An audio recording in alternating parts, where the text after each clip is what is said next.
This morning, SpaceX begins trading on the Nasdaq under ticker SPCX.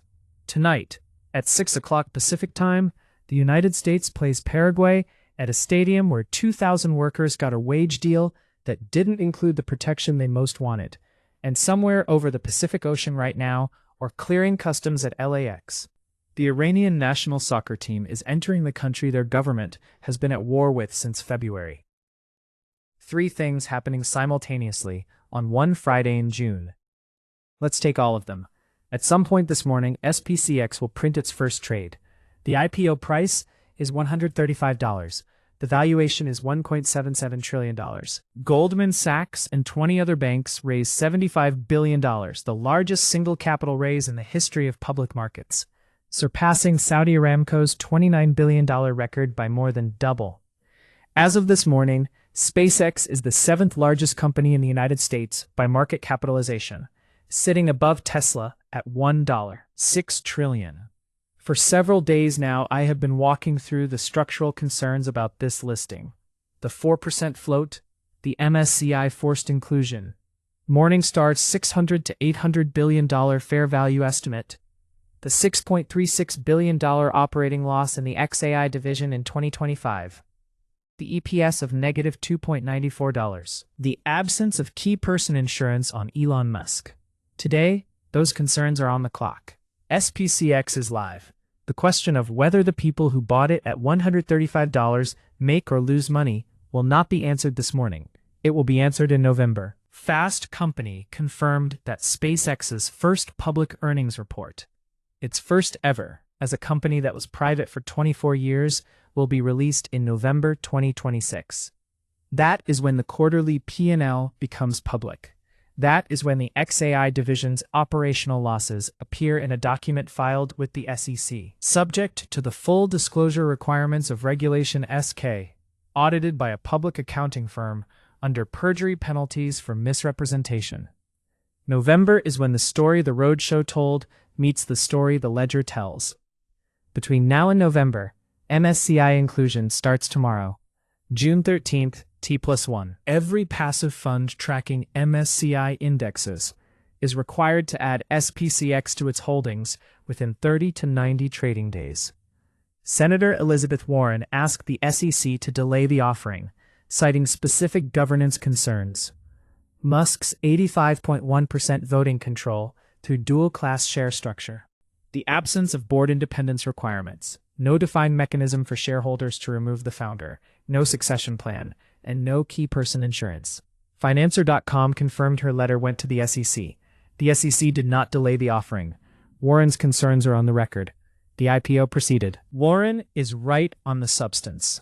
The governance structure of SPCX is not a standard public company governance structure. Public shareholders, including the 30% retail allocation that went to Robinhood, Schwab, and Fidelity customers, own shares that carry effectively no governance rights. They cannot vote to remove Musk. They cannot approve or block a merger. They cannot require the board to pursue alternatives to Musk's strategic decisions. If Musk decides tomorrow to merge SpaceX into Tesla, a combination CNBC noted this week was being discussed inside the Musk empire. The terms of that merger will be set by Musk, who controls both companies through their respective supervoting structures. You are buying a company today at $1.77 trillion. The man who runs it holds 85% of the votes. The first accounting of whether that price is justified comes in November.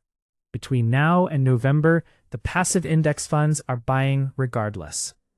The lockup on insiders who bought at $350 billion begins to expire in September. That is the geometry of what you are investing in today if you click buy on SPCX. Not a bad company. A company with a governance structure that makes public shareholders permanent passengers on a vehicle whose driver cannot be replaced. The World Cup opens tonight in the United States at 5 p.m. Pacific Time. Katy Perry performs the opening ceremony at SoFi Stadium in Inglewood, the stadium that FIFA has rebranded Los Angeles Stadium for the duration of the tournament. At 6 p.m., the United States men's national team plays Paraguay in front of 70,000 fans. The workers serving food to those 70,000 fans are there because of a tentative deal reached Monday night between Unite Here Local 11 and Legends Global, the stadium's hospitality operator. NBC News reported the deal Tuesday. The union said it would share details once members ratify it this week. What NBC News confirmed about what was and was not in the deal is more important than the deal's existence. What was not in the deal: any guarantee that ICE agents would be barred from the stadium. That was the union's primary demand, the one that prompted the 96% strike authorization vote. The one that NBC News had already confirmed workers said was non-negotiable.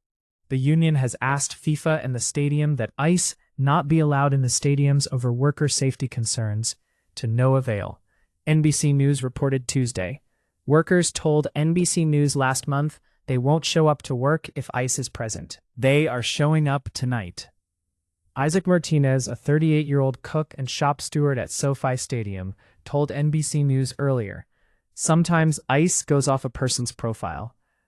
If I look Mexican, Latino, we are a city that's full of Latin communities. We've seen what happened in Minneapolis, Chicago, and here in Los Angeles. So there's real fear. That fear is not resolved by a tentative deal that increased wages for cooks and dishwashers while freezing wages for bartenders and suite attendants. The fear is resolved by a guarantee. The guarantee was not provided." DHS Secretary Markwayne Mullen said federal agents would be present at World Cup matches not for immigration, for terrorist threats. Los Angeles County Sheriff Robert Luna said DHS told him agents would assist with security, but not civil immigration enforcement. These are assertions. They are not contractual protections. They are not binding on an agency whose enforcement priorities can change with a briefing memo. The workers who showed up this morning to prep the concession stands did so knowing that the federal enforcement apparatus would be present at their workplace, that their union's demand to have that apparatus excluded was denied, and that their only protection is the word of an administration that has conducted 18 months of aggressive immigration enforcement, with a track record of redefining what counts as a permitted action. The World Cup opener is happening. Katy Perry is performing. $60,000 tickets have been sold. And the bartender, who looked at the news this week and calculated whether tonight's wages were worth the risk, made that calculation without a written guarantee. That is the World Cup the United States is hosting tonight, a showcase genuine and real, taking place on top of an unresolved fear that was quietly traded for a wage increase. Now the story that hasn't been told anywhere as a unified piece, because no single outlet has quite framed it directly. The Iranian national soccer team is in the United States right now. Iran's first World Cup group match is Monday, June 15th, at 6 p.m. Pacific, at SoFi Stadium, the same venue, against New Zealand.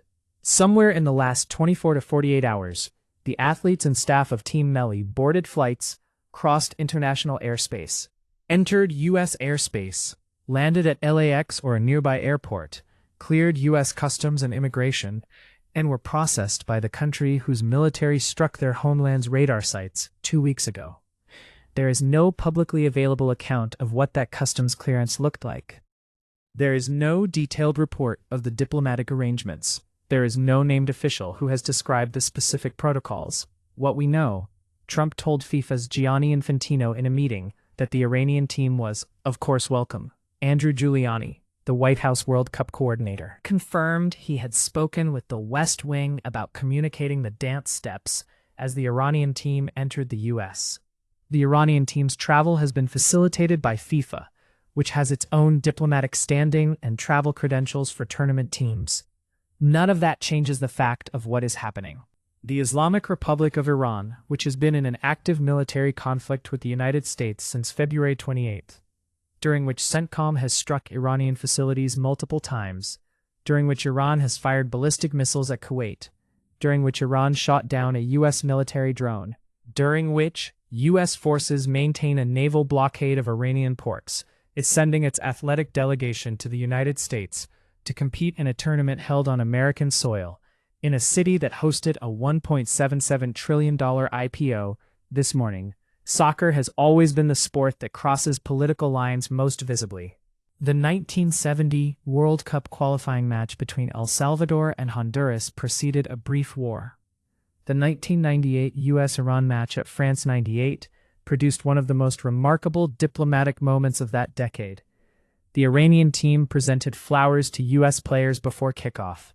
Both teams posed for photographs together, and the match was played without incident. Iran won 2-1. Both governments were technically in a state of profound hostility. The sport happened anyway. The 2026 version is harder to frame as simply moving. Iran versus New Zealand on June 15th will happen in a city where the families of some of the workers attending Team Melli's needs may themselves have fled the country those athletes represent.